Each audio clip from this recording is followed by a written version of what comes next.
On a fishing boat in the middle of the South China Sea, I am on the hunt for the Spratly Islands.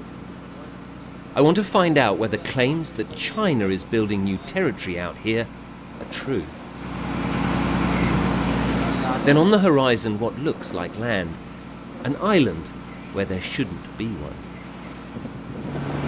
On my GPS, and this has the latest software on it, it says elevated house with a mark of a reef. It's very clear that this ahead is not a reef, it's an island, and that island was not there a few months ago. As we forge closer, the weather closes in. The new island disappears behind a shroud of rain. We plough on south, and the rain gradually clears. After 4 hours, we spot a Vietnamese fishing boat. And then dead ahead, another island. This one even bigger, and it is a hive of activity. This place behind me here is called Johnson South, and until a few months ago, it was a Chinese-controlled submerged reef.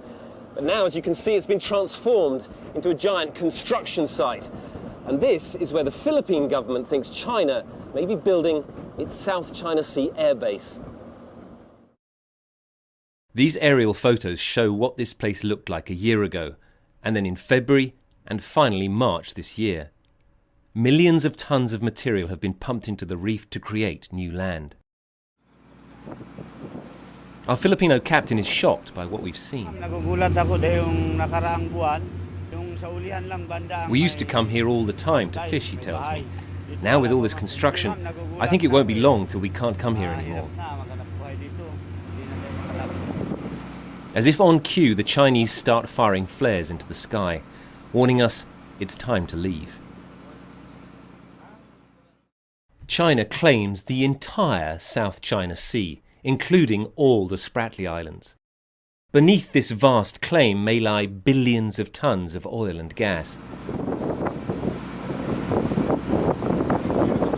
Early next morning, a new silhouette appears on the horizon.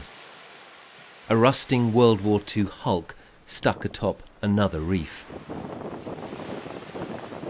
This ancient rust bucket is the Philippine Navy ship Sierra Madre. On board, a tiny garrison of 10 Philippine Marines, all that stands in the way of another Chinese takeover. Just beyond the reef, 2 Chinese ships roam up and down. The coast of the Philippines is about 120 nautical miles in that direction. The coast of China, on the other hand, is 800 miles in that direction. But those 2 Chinese ships sitting just off the reef behind me are here to enforce Beijing's claim that this submerged reef is actually Chinese territory. For the last year, the Chinese ships have been blockading the Sierra Madre, trying to stop fresh supplies and wearing down the Marines' morale. Our families are far away, he says, so it's a big sacrifice. Food is limited and it's difficult to avoid boredom and sadness. While these Philippine Marines live in peril of falling through their own rusting deck, Beijing's ambition to turn this sea into a Chinese lake moves onward almost unopposed.